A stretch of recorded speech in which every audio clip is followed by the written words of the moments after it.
Welcome to the Marketing Boost Solutions Podcast. Join host Marco Torres, co-founder of MarketingBoost.com, along with expert guests as they deliver incredible, proven solutions to your marketing challenges in each power-packed episode. Captain Marco has guided thousands of entrepreneurs, growing their sales and marketing through the use of value-add incentives. His Facebook groups are home to more than 84,000 entrepreneurs who are raking in sales with his advice. Get ready to be blown away with game-changing lessons for your business.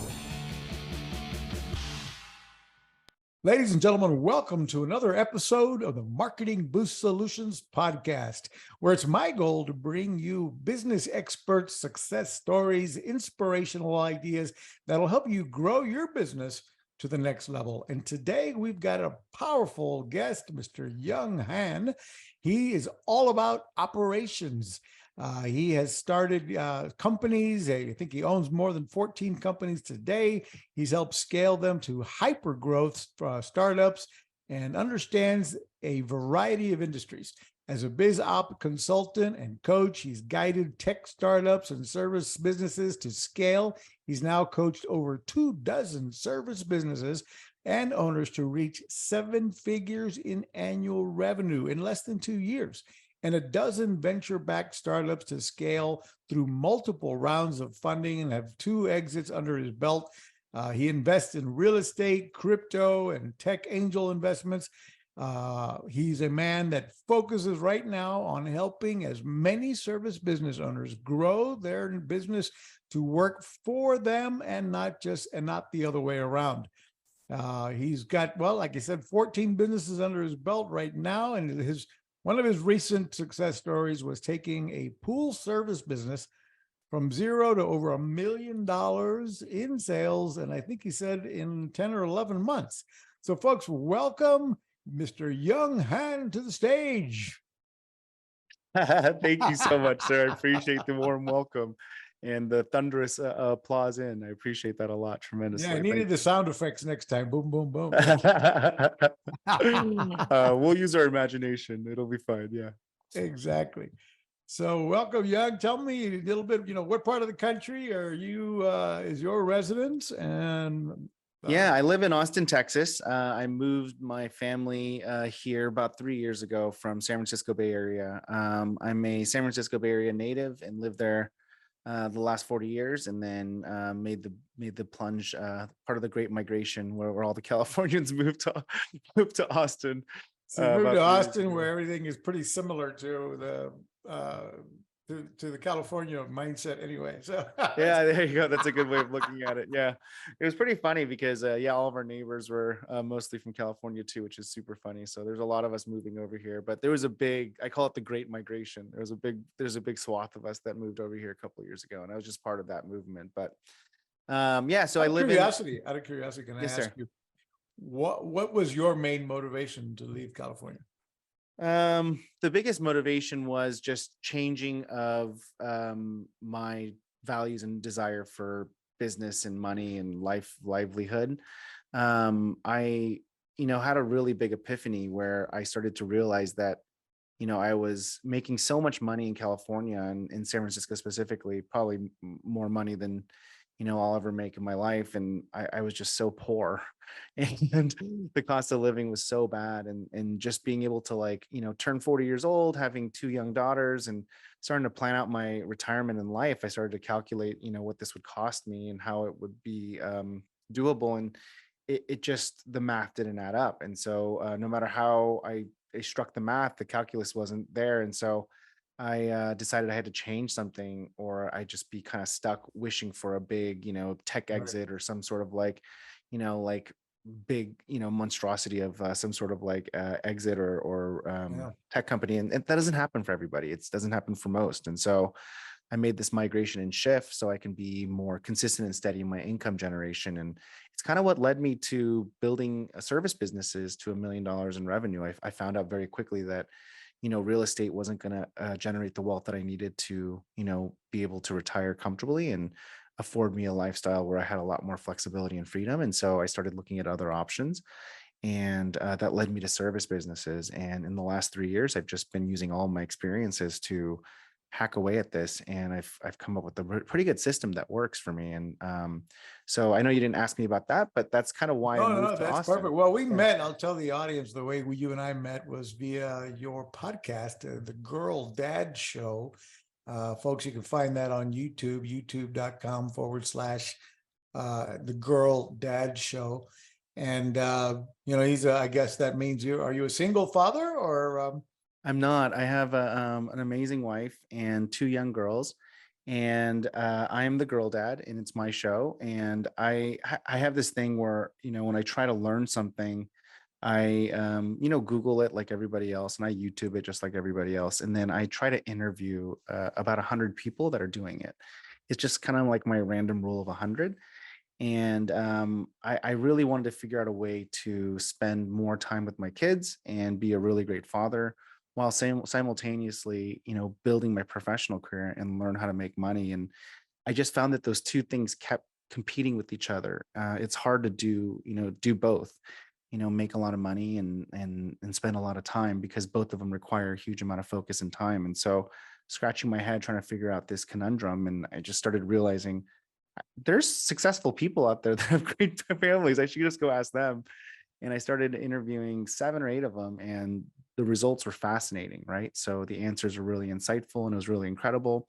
And it also got me access to some really unique professionals that I wouldn't normally get access to. And so I started recording it, and that's the launch of the podcast. And now it's kind of taken a life of its own. And I've interviewed now 40, I want to say 49 executives. And in the last 3 months, as I wrap up season 2, I'll say that I haven't asked any of my network to be on the podcast. I get now pitched, founders and CEOs to be interviewed. So it's been kind of fun to get access to all these really, really accomplished professionals and entrepreneurs to interview about, parenting and entrepreneurship. Awesome. Awesome. Congratulations on that, and wish you well. So back to business. Our audience, we have an audience with Marketing Boost members, as we talked about before we went live on the show. Marketingboost.com. If anybody's listening for the first time, we provide the wow, surprise, and delight factor. It's it's a subscription plan. It's only $37 a month, and it gives members, or $350 for the year, and it gives members the ability to give away an unlimited amount of travel incentives. So that's just a little plug for Marketing Boost here. But we're speaking to entrepreneurs that are solopreneurs. Most of our audience has 10 employees or less. Young, let's get into how and what do you mean by service businesses and your focus on that niche. Let's talk about that pool business that you built to over $1 million a year, and Yeah. how you're now helping other businesses do the same. Yeah, that's a great question. And I should qualify, when I say service businesses, I basically mean non-venture backed.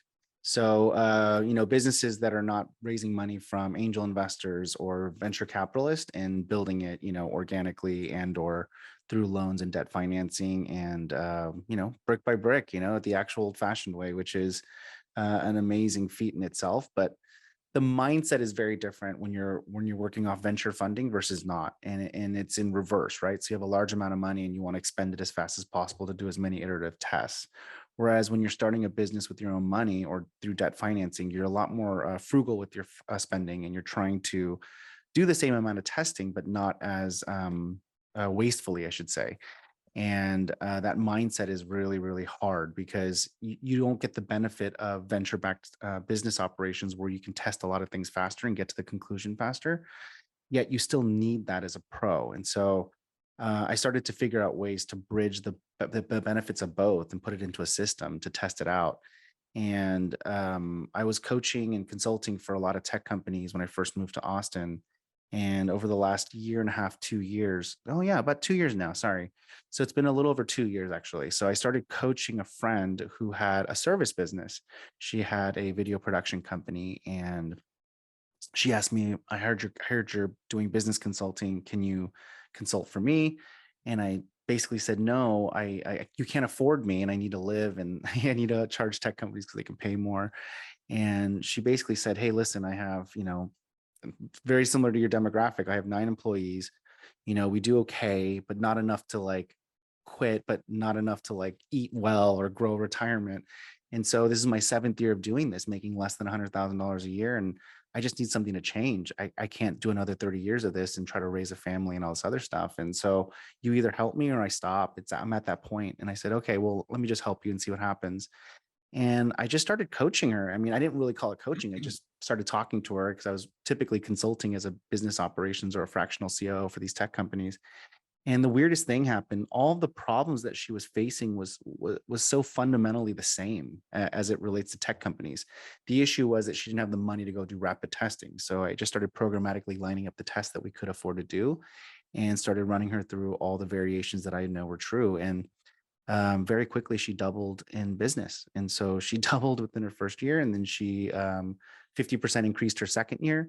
And then I already know she's gonna, I already knew she was going to do 1.25 million or 1.5 million this year. So I invested in her company last year. And so now I'm a co-owner of that business as well, just because I already knew where I was going to take her and I already knew where I was going to go.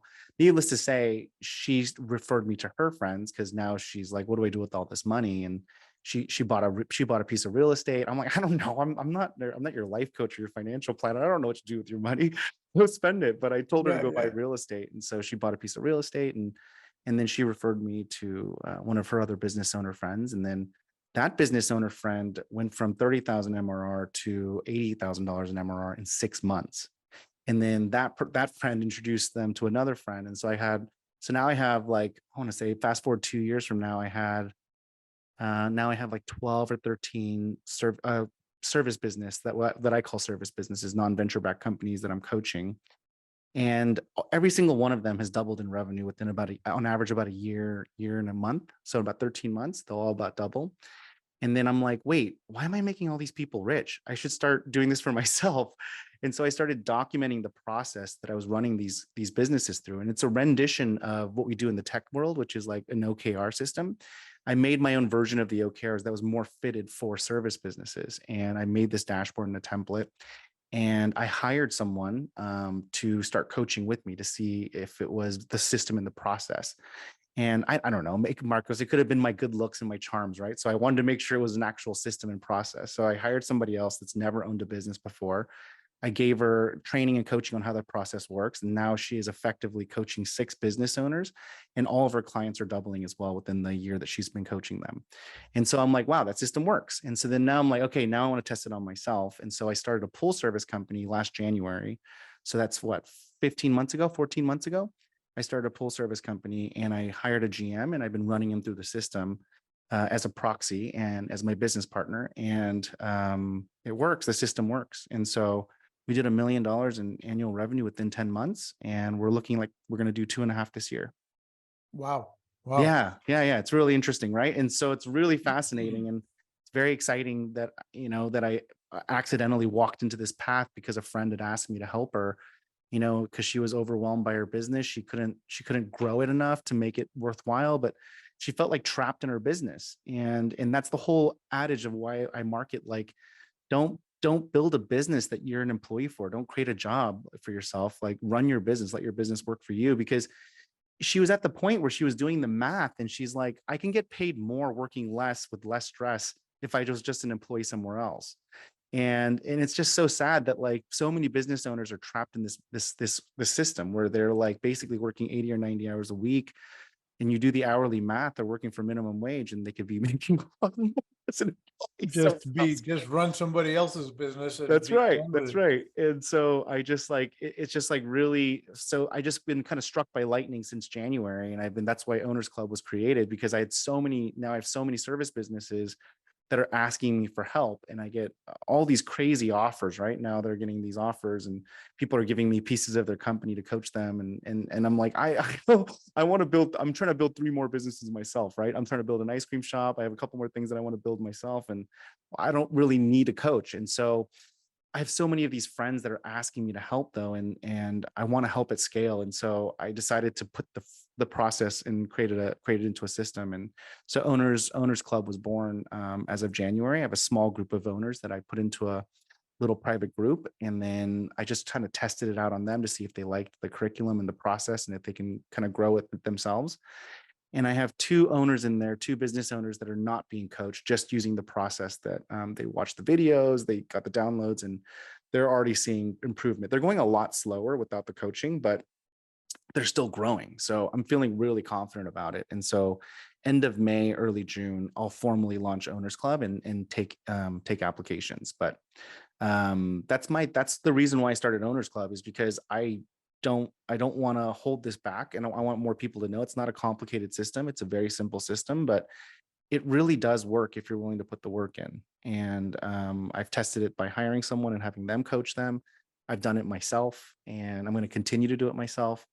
And I have a plethora of clients that want access to it. So Cool. Now, without giving the secret sauce away, what are there some steps or some basics that you yeah, can go through that would yep. keep I don't mind our giving the whole interest? system away. Actually, I have no like I said, like I'm going to be fine no matter what happens, right? I'm going to be opening 3 businesses a year, and I'll be fine, right? I don't need $20 million businesses. I just need $21 million businesses. So I'm pretty Right. happy with giving my system away at scale. I mean, I'm trying to give it away as fast as I can. I just don't want people to get it for free, because if you give it away for free, people don't take it seriously. And I have Mhm. wasted so many hours and time over the last 2 years helping friends that never do anything with it. And it's so frustrating, because that's okay if you don't want to, you want to waste your time, and but don't waste mine. That's 100 or 200 hours that I can't get back, and that's taken away from my family, and me building for myself and my family. And it's really unfortunate that friends do that, but that's why I don't like doing things for free. And so it's just like, you pay for it, then I know that you have some salt and wound in the in the Right. wallet that'll make sure you You stick gotta have stick. skin in the game.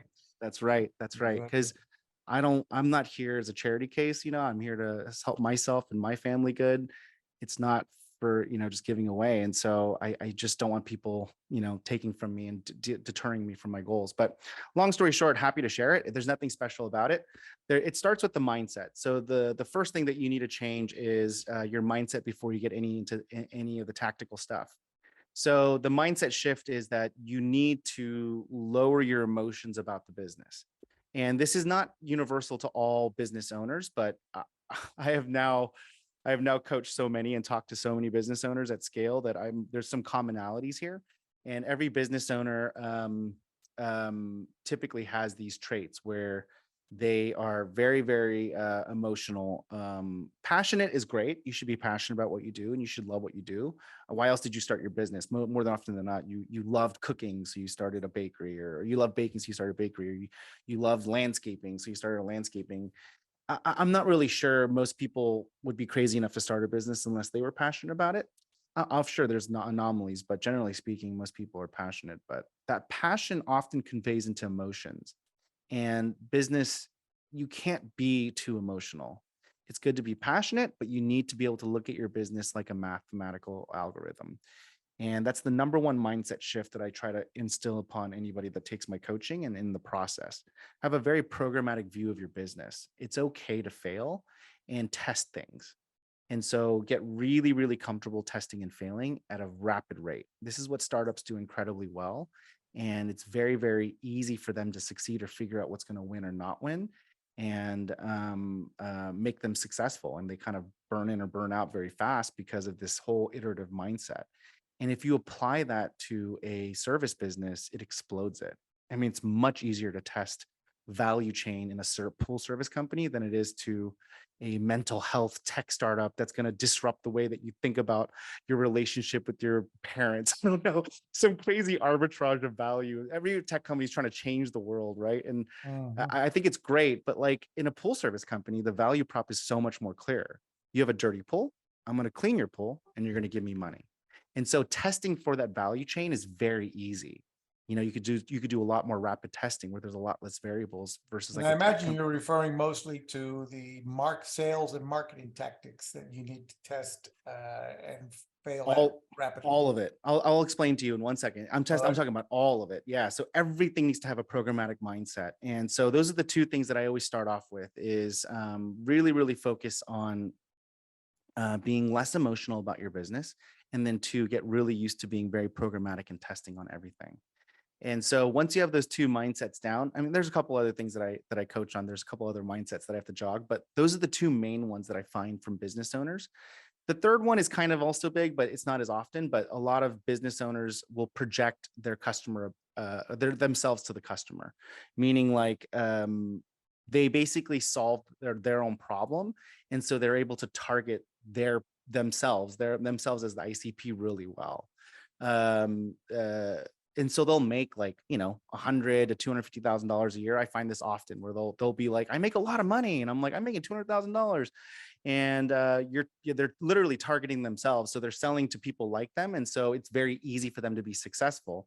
The problem is that they cap out, and so when you take $200,000, you divide it by 90 or 100 hours a week, you're not making that much money, and you're not really spending your life, fruitfully with your family and all this other stuff. And so you end up this kind of like double-edged sword where, sure, you're making a lot comparative to the average American, but are you? I don't really think you are. You're kind of hostage to your own business, and you can't really get out of it because you're literally selling to yourself, and that's your only ICP.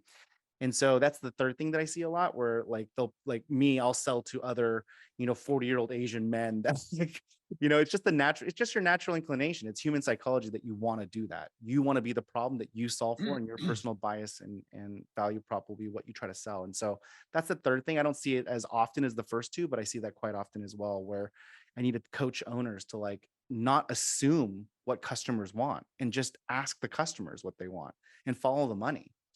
And so those are the three major mindset shifts. And there's a couple more, but the tactics are, once you have the mind shift, the tactics go into what you just said. So if there's 4 phases into the owner's manual, and phase 1 is broken down into 3 sections: customer predictability, product market fit and product margins, and then fiscal visibility. If you get those 3 things done, you'll do close to $500,000 to $750,000 a year if you get those 3 things done. It's pretty exciting. And what that means is exactly what you said. Customer predictability means that you have 3 ways of generating good CAC to LTV. CAC to LTV meaning cost of acquisition compared to lifetime value of a customer. And you want 80% reliability with 3 different methods. It doesn't have to be the best methods. They don't have to be 100%. They don't have to be 90%. They just have to be 80%. And they just have to be some form of multiplier. The key thing is that they have to be consistent. I don't care if it's $10 CAC of acquisition for $100 LTV, or if it's $10 for 1,000. It doesn't really actually matter at this stage. You can optimize for that later on. But at this point, I don't know that many business owners that can tell me 3 methods that they know how to put $100 in and get $1,000 out. If you ask the business owner to give me 3 methods that to do that consistently, 100% of them will say they don't know how to do that right now. That's a huge problem. That's a huge problem. And so we need to help you solve for that, right? And that's done through programmatic testing. The second thing that I really try to encourage business owners to do is to really investigate their products and product offerings, and really try to understand what services are they offering, what products are they offering, and do they make sense compared to each other, right? So what are those offerings that they're offering, and are they like self-cannibalizing? Are they augmenting? Are they supporting each other? And you do this through talking to your customers, and you really ask them how it's going and how it feels and all those other things, and really learning about the customer's user journey, and doing a lot of product research, right? And asking them and diving deep into that, and really understanding like what are the things that they need versus what the things that they want. And you'll find out very quickly that, someone might say, I want my pool cleaned, but really they want something completely different. They want someone to, manage their equipment because their equipment is old and it breaks all the time. And so you can bypass the want by actually going to their need by just doing some discovery work, right? And really understanding it. There's a lot of that work that goes into figuring out your product offering. The second thing with product offering is the margins. This is like by far the number one mistake business owners make that I find, is that they go, oh, I can't stop cleaning pools because that's where I make all my money. And then I'm like, have you ever done a financial model for each one of your products and services? And most of them will say, a financial what?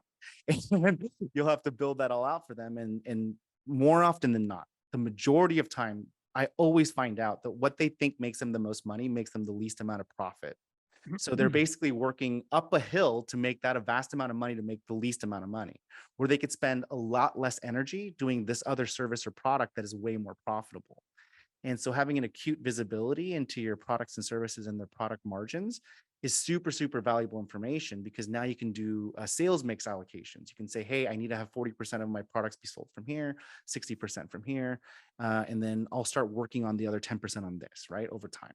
but like you can't even be that strategic if you don't have the data or understanding of your products and services. And so that's what I really help them with. And then the last thing is fiscal visibility. Most business owners have bookkeeping. They use QuickBooks or Xero or whatever, and they track their finances. And if you don't, start, please, because I've seen half my clients not have this at all, and then the other half, and they'll just do it once a year when they file their taxes, and the other half will do it themselves or hire a bookkeeping service for a couple $100 a month. But that couple $100 a month is so worth it, and I highly recommend every business owner just get a bookkeeper and get that done, or learn how to do basic bookkeeping and track their books, because that creates lagging indicators. At the end of every month, you can see how you perform financially against your goals and tactics. The key thing about a financial model, though, is taking those lagging indicators and using those chart of accounts and projecting out what you want to make. So if you want to make $1 million a year, how do you work backwards to get that? Based on the current numbers, your OpEx percentages, your cost of goods percentages, all those things, how much is left over for you to invest to generate the next trench of growth? So people say, I want to make $1 million, but it's like, you have no money. You can't do that. Like, you got to be realistic with the money that you have. If you only have, $5,000 in profit this month, you can't just jump from $20,000 a month to $80,000 a month. You can only jump to like maybe 25 if you did $5,000 in marketing. If let's say we did $5,000 in Facebook ads, or we sponsored an event and we know that 40 ICP or 40 ideal customers are going to be there, we can close 10. Like, that's a much more realistic goal. And you need a financial model to project out what you want to make, so you know what's realistic with the money that you have. And then you measure those theses against the lagging indicators, which is month end. You get your books and you say, how did I actually perform against those goals? That's two things that are really important around that. One is you can see if you need to pull the plug on the test. This test sucked. I'm wasting a ton of money. Great, stop it. Just stop the test and go to the next one. You failed fast, and you learned. Awesome, move forward. Or it worked, and you can say, this is working. Great. Now you have an extra what, $10,000 or $15,000 in profit this month? Double down on it. You already know the outcome. So now if you did $5,000, you got $20,000, and you know that outcome. I wonder what will happen when you put $15,000. You're going to get $60,000 out of it. Great. Now I just created customer predictability for you. This fiscal model is super, super important for service business owners, and nobody has it. And so these are the three things that I really great. Hold that thought. Let's take a break by one of our sponsors. Marketing Boost will come in here and show why you should be a Marketing Boost member. We'll be right back, folks. It's time to wow, surprise, and impress your clients with the most powerful customer draw card available anywhere. The Marketing Boost Solutions Show is brought to you by Marketing Boost, where you can get valuable travel and restaurant incentives to drive your leads from prospects to paying customers. Now you can offer complimentary hotel stays in over 130 destinations worldwide. Go to marketingboostsolutions.com and try it for free right now. Welcome back to the Marketing Boost Solutions podcast. We're here with a business expert. I am really enjoying this conversation, Mr. Young Han, who has coached dozens of businesses to success in the last year and a half, has over a dozen companies reaching over 7 figures. And we've been talking about the system that he teaches and coaches to get there. And listening to you, I can see exactly why your team and your clients are seeing those successes by following those systems. And some great takeaways here that I've been looking, having your fiscal visibility, your right mindset, being willing to test and fail quickly to learn, where you're going with it. Understanding, the basics, right? Your lifetime value, your customer acquisition costs, lifetime value, on and on and on. You were really hitting it on the head there. So take it away, Young. Give us some more wisdom on how a young entrepreneur can, begin getting the right. Do you have any on your site? Do you have any, downloadable PDFs, anything that has some of the information you put on here? I do know, obviously, you have on your ownersclub.com, you do have an opportunity to join that for, what is that, close to is that $1,000 a year right now to join that? Yes, sir. It's owners.club. So Owners.club. I'm sorry. yeah, I got it. I Okay. spent a little bit of money getting that domain, so it's really fancy. Okay. Yeah, it was the first domain I've ever purchased that cost me more than more than the More than the $12. $10. Yeah. Yeah, exactly.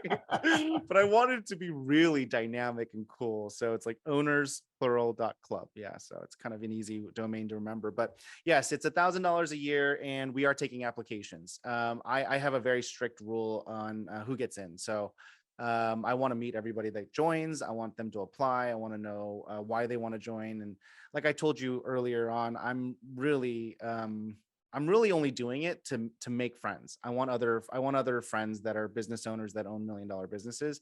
I don't want to just help everybody.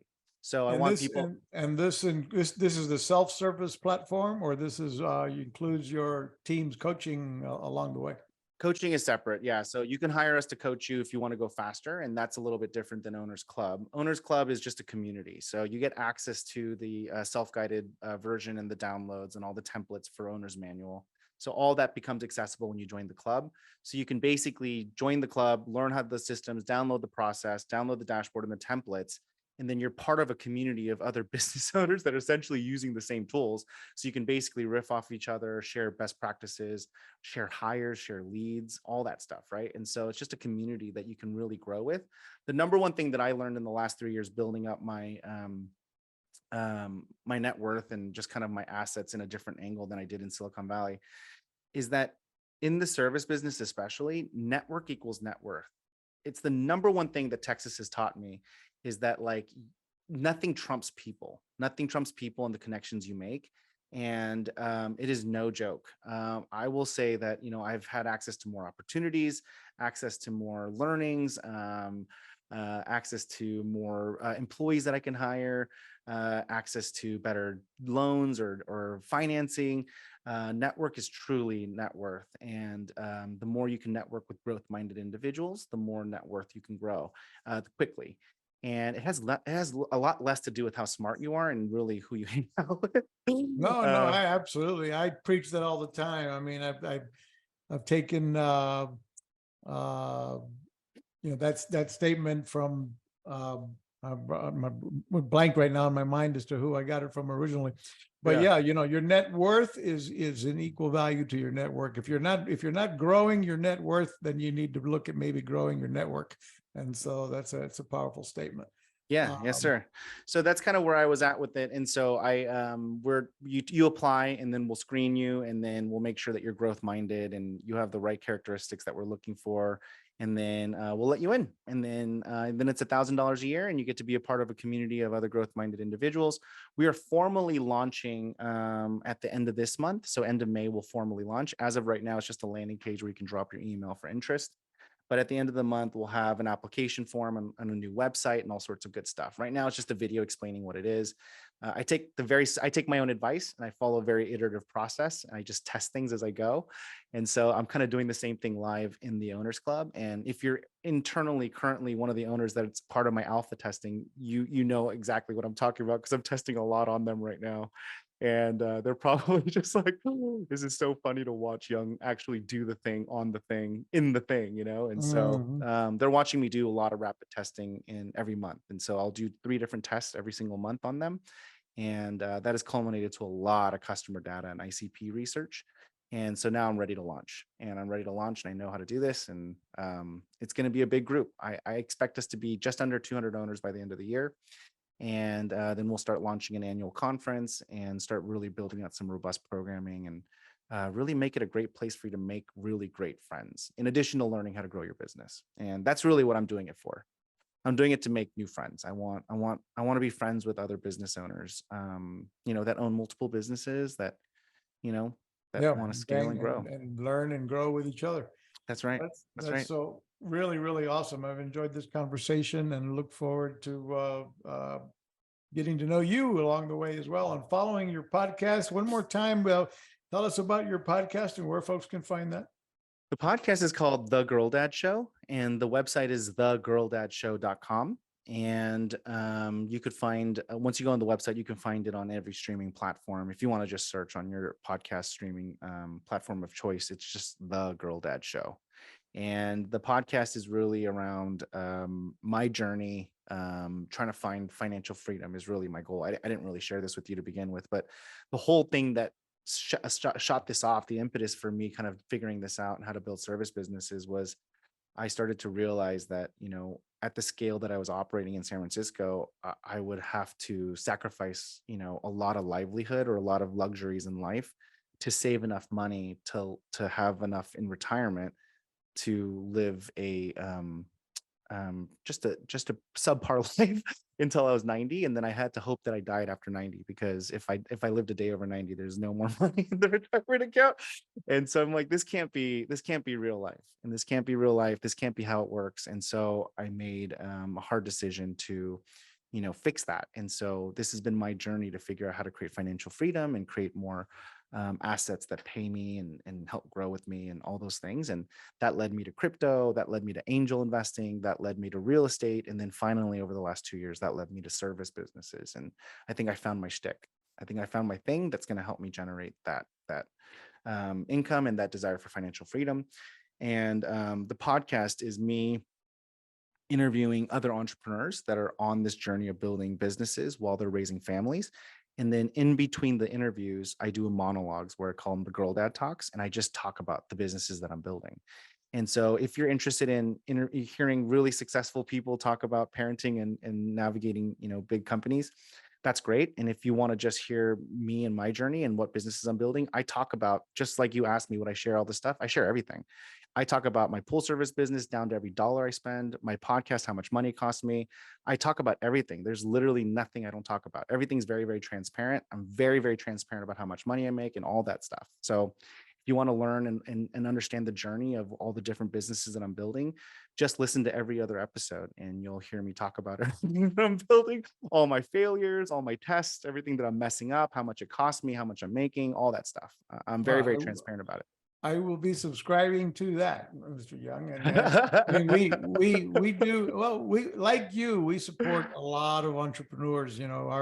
Our community is over 30,000 members strong on that are using Marketing Boost services or have in the past. And they're a very active Facebook group where we're helping them there, and we're bringing experts like you. Part of our reasoning for doing this is to inspire them with success stories like yours, Young, where they can, see the light beyond the others are doing it. I can do it too. If Young can do it, I can do it. If Marco can do it, I can do it. That kind of thing.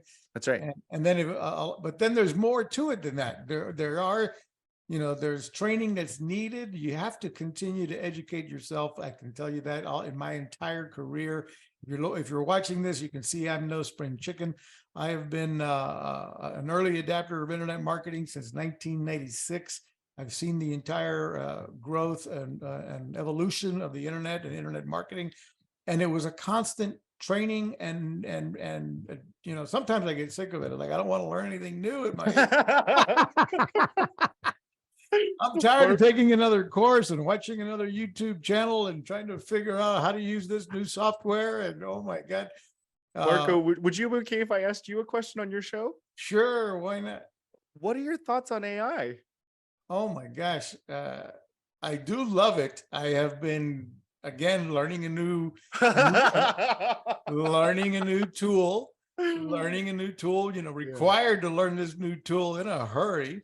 That's right. But yeah, I've got my account and everything. I'm uploading all the content about Marketing Boost, and then you turn around and you ask it, help me write some solicitation emails for somebody in the solar industry, and boom, boom, boom, boom, boom.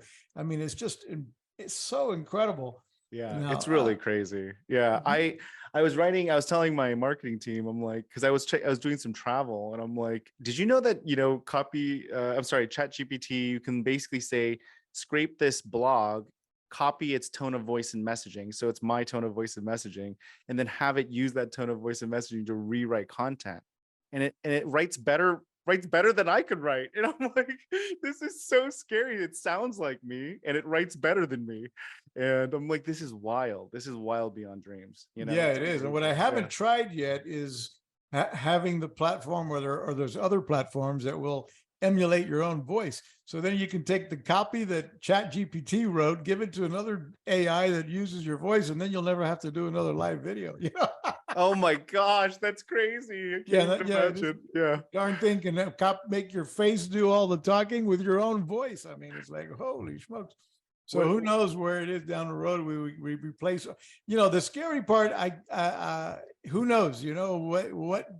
What does these computers end up doing? Do they end up wanting to replace us all somehow or whatever? But in the meantime, you've got to learn how to use the artificial intelligence. You've got to be cutting edge if you're a business owner, and it definitely helps you write some, quality email content, blog content. I use it, to take, for example, even this podcast. I have a software we use that it'll take all of this content, it'll transcribe it, it'll write blogs for it, it'll write, social posts about this content we're doing right now. It's amazing how the technology. Well, in a nutshell, I will tell anybody listening, there's never been a better time to be an entrepreneur than right now. With technology, it's more affordable than it's ever been. It's continues to be user friendly for most people. For me, it's a chore to learn anything new, but I still keep trying. Yeah. But anyway, the point is there, everything from CRM platforms and automation of, your communication, email mark. By the way, we offer that for those of you listening. We at automationbooster.com. We do have a service we provide that provides you with an unbelievable CRM system that provides all the communication, inbound and outbound communication tools for email marketing, text messages, voicemail broadcasting, your email builder, your funnel builder, all in one place. So go check out automationbooster.com, one of the services we provide. But at the end of the day, it's never been an easier time. There's more competition than ever, but the technology and the tools to be in business quickly are there. And with the help from someone like you, Young, I think your service is powerful. If you're a service industry, if you're out there struggling, look to maybe consider having Young and his team guide you and coach you into building your business to over $1 million a year and beyond. Couple of things. Do you for Automation Booster, are you guys overlaying over current CRMs, or do you guys have your own CRM? It's our own CRM system, and it can plug into other CRMs and other tools. Wow, yes. Marco, you have adopted technologies. Look at you. That's awesome. Yeah. So you're building your own software as well. I love it. That's fantastic. I'll have to check that out. Yeah, I think the biggest thing that I can tell business owners right now on your podcast is to really take that stuff into consideration. And someone like me is going to help you. I'm going to tell you to get a CRM. So you might as well talk to Marco now and get going, because it is one of those things where you're like, oh, I don't know, I'm scared, or I'm nervous, or it's over my head. And I get that a lot, right? I get that a lot where people are just like nervous about technology, and they're like, I just want to I'm a painter, I just want to paint, and I don't need a CRM. And it's like, you do, even if it's 100 customers a year, you want a CRM, because that data is more powerful than, the 2 hours it's going to take you how to learn how to do that. And so super powerful service that you offer there, especially if it's a software plus the service. That's fantastic. And you kind of handhold the people to do it. The second thing I was going to say was around the service that you offer for Marketing Boost. I'm so glad I know what it is now, because I definitely am very, very interested in that for myself. I love to travel. Yeah, so, you're going to have to check it out. There's a reason why we have so many members from around the globe that use Marketing Boost service, travel incentives to boost whatever their call to action is. And then we enhance it with the platform Automation Booster, where we include, dozens of sales funnel templates from all kinds of industry niches, with examples of how the incentives can be added into your call to action, whether you're a pool service or whether you're a realtor or whether you're a solar company. Right. If you're, for example, getting somebody to book an appointment with you for a virtual Zoom call, to book an appointment and get a quote from you for the pool service, you could say, hey, if you'll sign up for a Zoom call, we'll give you a quick no obligation quote after we take a look at your pool and come over to your home and look at your equipment. if you and your wife are there the day we arrive for the appointment, and we'll reward you with a $300 hotel savings card, whether you end up hiring us for your pool service or not. And then after you're there, boom, if they do sign up, you could upgrade that to, if you do sign up for the service today, and if you pay for 3 months in advance, right now we're running a special promotion. If you pay for 3 months in advance, we'll give you 3 nights in Las Vegas on us. And now you've turned a client, for example, into upgrading and paying for, instead of just billing them monthly, you might get them to go on a quarterly plan and get 3 months paid in advance, which helps your cash flow. And boom, you did that by offering an incentive that didn't cost you any money, like it would have some other incentive you might offer, like you do a buy one, get one. Well, you just gave up one of your own profit line, or you offer a 10% discount, you're cutting into your margins. But if you offer an incentive for Marketing Boost, for example, it costs you really next to nothing. Is your business on autopilot yet? Do you have automation in place to capture, nurture, and convert prospects into clients via email, SMS, ringless voicemails, appointment setting? Get all the inbound and outbound marketing tools in one place. Go to marketingboostsolutions.com for more on automating your business so you can make money while you sleep. So if you're new to the show, go check out marketingboost.com and automationbooster.com. I love it. I love it. This is great. Yes. I also love that you snuck in the whole, you lumped pricing, pay in advance, and you get these benefits. That's a really, really clever sales tactic. I love that. And I think that you need to keep sharing more things like that, because I think it's just like, it's those little things that are low hanging fruits, and you keep adding those things to your repertoire as business owners. You really can grow this thing so much faster and so much more methodically if you just know these things and how they work and you test it. But I love that you just said that, because it's one of those things that I also find that a lot of business owners don't know how important money now is versus money over time. So if you ever have the option of getting money now, oh gosh, take it. Even if it's less, go take it, because then the onus of you capturing the customer and keeping them is much, much higher, much, much higher. It's a psychological thing, right? So right, you've got them deeper into a commitment to you. They'll justify it to themselves as well. Once right. I've made a higher investment with you, now I need to justify it to myself and to my spouse or to my partners, and I'm going to resell it as, no, dude, I found the best, the best thing since sliced bread over here. I need to justify this expense I made in my own mind first. And so what if you successfully got them to make a bigger commitment, bam, they're even gonna, then you can even ask for referrals, and they're into that as well, because they've sold themselves on you. So that's right. I love it, Marco. I love it. It's awesome. So Young, before we wrap it up, we're almost at the end of our time slot here for our listeners. By the way, everybody listening, we thank you so much for your attention, listening to us today. But Young, do you have any final words of wisdom you can come, that are meaningful to you? I mean, obviously with your show, you can tell that what your goal in life is to, make sure you're a good dad as well as being a provider. But and that's powerful. That means a lot.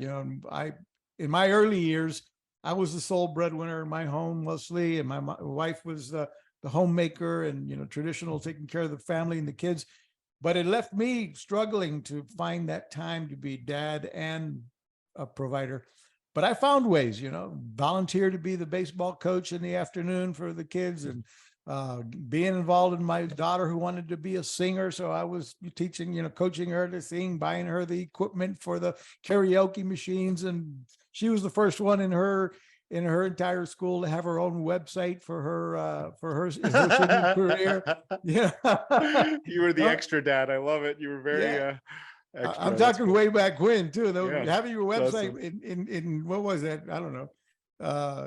80 15, or 90 20 years ago was a big deal for a little girl. Yeah. That's so awesome. I love it.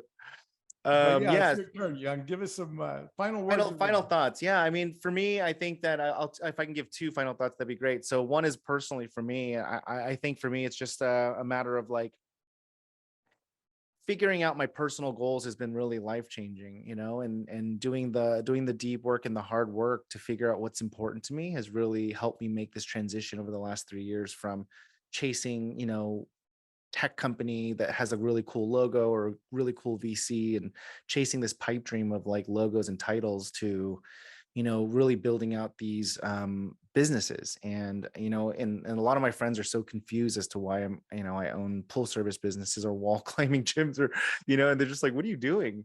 But it makes sense to me, and it doesn't matter what my friends think or people think anymore, because I already know what's important to me, and time with my kids is important to me, and I don't need that much to live. And so that also has become less important to me now that I live in Texas. My cost of living has gone down, and so I never would have been able to go on this road until I did the deep work of actually like really understanding who I was as a human being and what was important to me, and really thinking about what kind of dad I wanted to be, and how present I wanted to be versus time and qualitative and all that stuff. And so my first recommendation is just my personal anecdote on, how I was able to land on this kind of like plan and trajectory of business building. And it all started not because you should do the same thing, but it all started because I did the deep work and figured out what I wanted personally. And then I just worked backwards to achieve it. And I just took a very programmatic approach to that. And it was riddled, I'm sorry, not rifled, riddled with failures. So I don't want you to think that this was easy by any means. I've wasted a ton of money, and I've invested a lot of money that I've lost, and I failed probably half a dozen businesses in the last 3 years that I never talk about. So it comes with a lot of struggles and a lot of mess ups as well, but it was all worth it because now I'm actually doing what I want personally. And then for all the business owners that are looking for a little bit more sage advice around how to grow their business, please, please, please just remember the number one rule of business ownership. The first $5 million, you need to really focus on dictating, what you want out of the business. The business is truly an extension of you. So I know this is going to be very hard for most business owners to hear, but sub $5 million, if the business sucks, it's you. You suck. So you need to start changing your perception of the business. And this is the number one thing that I found business owners accidentally do, is that they try to be a benevolent leader. And it's really, really awesome. And I think it's great that you want to be a benevolent leader, but you need to dictate what good and bad is. You need to be the one that says, this is what good is at my business. This is what bad is at my business. Once you get to $5 million range in annual revenue, you will have enough executives that you can start creating this benevolent culture where it's kind of self-policing. But until that point, you sugarcoating things and you being too nice and you doing this and creating confusion on what good and bad is and hoping people will own your business and drive it for you is a fallacy. And you really need to step up to the plate and really drive what good and bad is, and tell people what good and bad is, who you work with, who you don't work with, what you want out of people, what you don't want out of people. And you really need to be very, very viscerally clear about what success looks like for you and your people and your employees and your customers. You can be a lot more softer and benevolent later on, but the business needs to survive and thrive before you get to the point where it kind of takes a life of its own. And so I hope that helps. At least I hope it helps some of the people that are listening to this, but just understand that you're on the right track and it can be done. Great. Thank you very much. Powerful words, Young. And on a personal note, one last question I'd ask you: what would be one of your favorite songs? I only ask this question because I like to get an insight into who the person is. I can kind of see that from the fact that you lived in California and San Francisco for many, many years, and now you live in Austin, where you picked I can see why Austin would have been chosen. It's a great city and a lot of fun there and what have you. But what's your favorite song that's inspired you at some point in your life? Song, that's such a good question. I love it. I've been really a huge fan of Gavin DeGraw. And he is super awesome singer, and I've just been a huge fan of his since the very beginning. And he has a new album called Face the River, and I love that song so much. I love that song absolutely so much. I just have so many feelings around it emotionally, and just connect with the words and all that good stuff. But there is a new song that's really funny. So I've been getting into country more now that I live in Texas, and it's been cracking me up because I've never listened to country in my life, but I can't stop jamming to the new Rodney Atkins "Caught Up in the Country." It's a really great song, and I catch myself like listening to it and singing it on my walks, and it's super good song. And so Rodney, what is that one more time? Rodney Atkins, "Caught Up in the Country." I will Google both of those here in a minute and enjoy them myself. Yes. It's a very, very good song. Caught Up in the Country is very catchy. It makes you feel good. And it makes you want to go outside and picnic and barbecue and do all those things, so it's really great. Awesome. I had a lot of fun with this conversation today, and I'm really, really appreciate you being on our show. And it actually sparked up one more question I want to throw at you. Yes, sir. One of the challenges that I think many entrepreneurs have is, especially in today's world, they're, home-based, everybody can work from home and so on, which is great. It's good and bad because you have no social connections with people. You can often be, there's no one to pat you on the back when you're doing a good job, much less the ability for you to pat your staff that might be virtual everywhere as well. How do you recommend business owners reward themselves for the successes along the way? Many ways. So I'm a really big believer in smelling the roses as you go. So as you start hitting like certain milestones, you should put markers on, right? So you can rally, like, for example, in the Blue Ocean, the pool service company, we have this mantra like 250, 250, 250. And so 250 routes means that we are now profitable and we can now afford for the business to basically fund its own growth. And so it's a really big number. It's a marker. And so we made it an internal mantra to get to 250. We called it bulletproof, meaning like we essentially can't die, like it doesn't require any more of my money or investments. It's just a self-funded business. And so we called it bulletproof 250. And then we hit 250. And so we took a moment and we went out and had dinner and we celebrated with my GM, and then we'll take out all the managers and celebrate with them. And then that's it. And they kind of go on. Now our goal is 500, right? So get to 500, 500, 500. But you definitely need to take these moments to celebrate it. And so that's one thing, is just put a number, make sure it makes sense for the business, communicate it to the team so everyone knows that you're striving for goals so you can celebrate them, have the opportunity and reason to celebrate people. And then as it relates to what you can do, I obviously am going to take the operator's mindset and say, look at your financial model and figure out what you can afford without de-risking the business. And so I usually try to do a rule of thumb of 5% of what you have in the cash flow.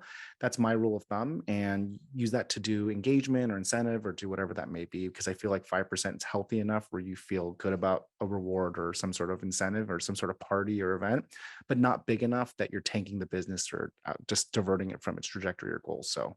Right. You can't empty the bank to celebrate. No. That's right, Marco.